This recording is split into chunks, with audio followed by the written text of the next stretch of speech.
Magandang araw po, welcome po sa aking channel, Love9 TV. Patalasasan po, meron po ba kayong mga properties na napapabayaan or non-performing assets? Plan nyo ibenta, pero wala kayong oras sa pagbibenta nito. Kung ito'y pagkakatiwala niyo po sa amin, tawag lang po kayo sa aking numero, usap po tayo, gawan ko po ng video for free.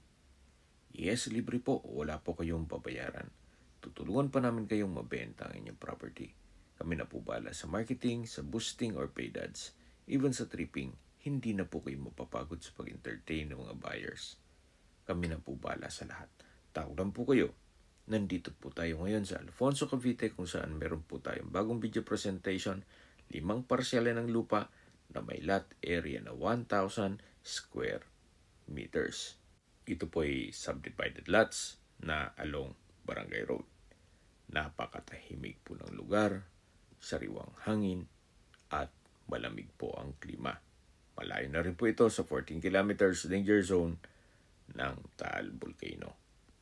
May access na rin po dito ng tubig at kuryente. Ito po ay nasa mataas na lugar. Ang estimated elevation above sea level ay 1,347.4 feet. Napakanda po itong gawing bahay bakasyunan para sa inyong retirement, at kung sakali man po mayroong mga magkapatid o magkaibigan naghahanap ng lote dito sa Alfonso para magkasama sa isang compound, ito na po yung hinahanap nyo. At dito po sa dulo ay meron pong ilog. Medyo malalim po yan at madulas ang daan, kaya di mo natin mapupuntahan. Dito po sa loob ng property ay meron pong mga puno ng mangga. Then dito naman sa kabila ay sinturis.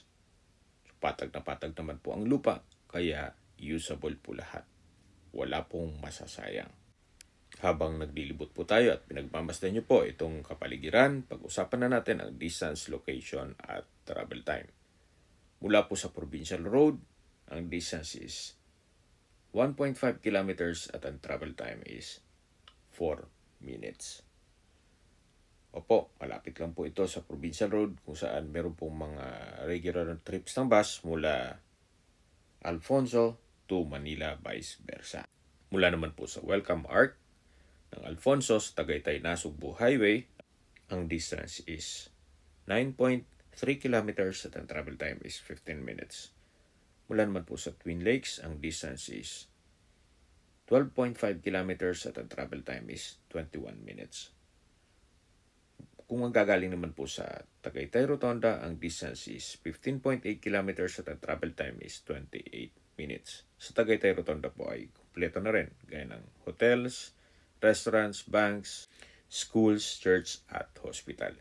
Yan po yung lagi yung binabanggit sa inyo na dapat nyo i-consider sa paghanap ng property, yung meron pong malapit na hospital. Hindi ko naman po sinasabing sakitin kayo. Yan naman po for emergency purpose lang naman. Mula naman po sa Calax o Cavite Laguna Expressway, ang distance is 26.9 kilometers at ang travel time is 43 minutes.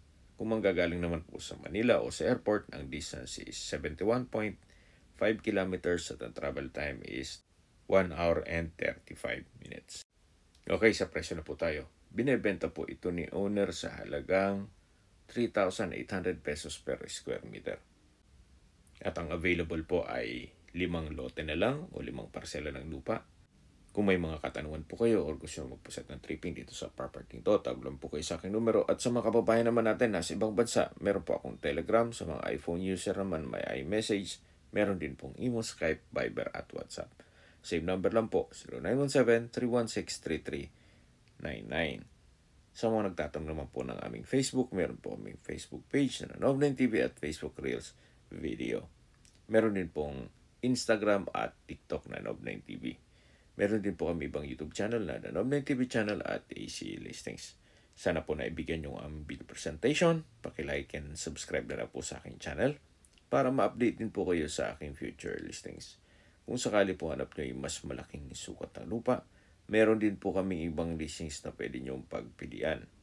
Huwag po kayong mag-atubiling tumawag sa amin, then let us know your budget para malaman namin kung anong property pwede namin alok sa inyo. Sa lahat pong viewers, subscriber at nagtiwala po sa amin, salamat po sa suporta. Ingat po kayo lagi at ating pamilya. Maraming salamat po.